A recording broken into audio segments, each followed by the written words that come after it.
remind everyone of that the White House did not want Todd Park to testify here today. They said that he was needed too desperately to fix this plan. We saw Jay Carney answering questions about this in the briefing room, and he was subpoenaed and brought in. So it was not an easy haul to get Todd Park here.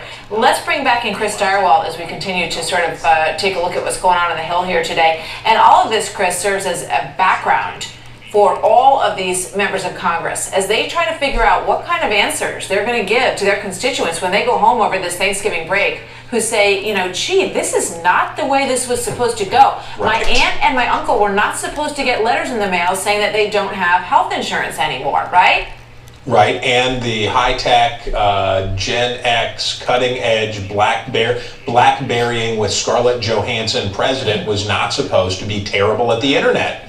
And then he was terrible at the internet. So this is particularly embarrassing for a president and administration that credits itself for being so good at technology and so good at the internet. And he did an interview last week with MSNBC, and he said, you know, it's different in the public sector. In the private sector for the campaign, we could be quick and fast. But in the public sector, it's difficult. And one wonders, for the people who are now being compelled against their wishes and will to purchase government-run health insurance, whether they think that there's some irony in the president lamenting how bad the federal government is at doing things when they are being compelled to buy health insurance through the federal government because of his law. Yeah, it's a great point. And he said, you know, I would fix it myself, but I don't write code, so I can't get in there and fix it. I don't know how satisfactory that answer is. So that's why we are hearing from the actual IT guys today. And we're also starting to learn a little bit about the meetings that were taking place and the process in the White House as all of this unfolded.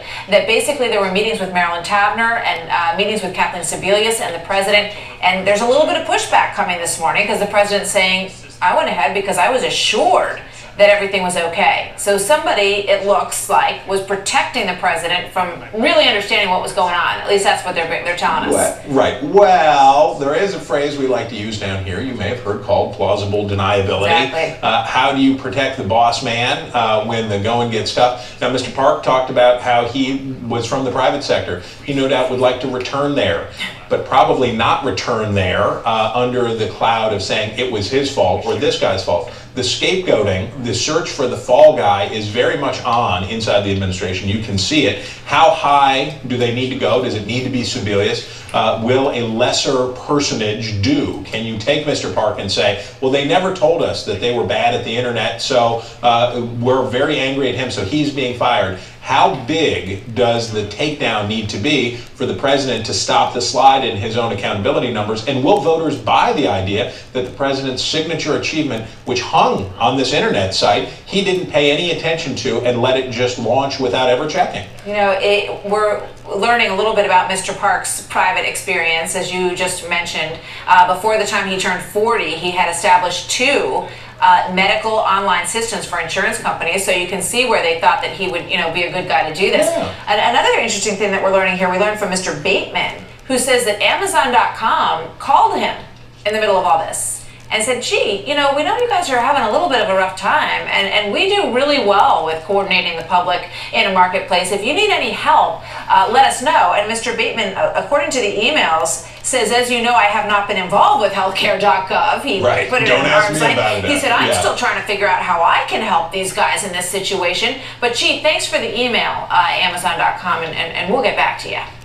And that's exactly the thing, is that the Democrats identify themselves as the party of technology, and the president's greatest political boosters, the biggest patrons, the people who in large part are coming to rival even government employee unions for influence inside the Democratic Party, are people in the technology industry. They love partnering with government. They love government contracts. They love working with the government, even the NSA maybe.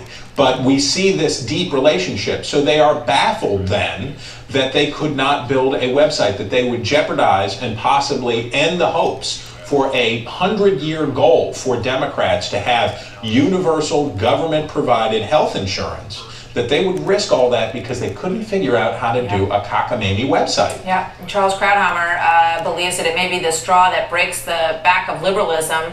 We're going to talk more about that in a little while, but Chris, thank you for standing by and watching this with us. We'll be back to you in a bit. Okay. So we anticipate the questions to begin any moment now. This on a day with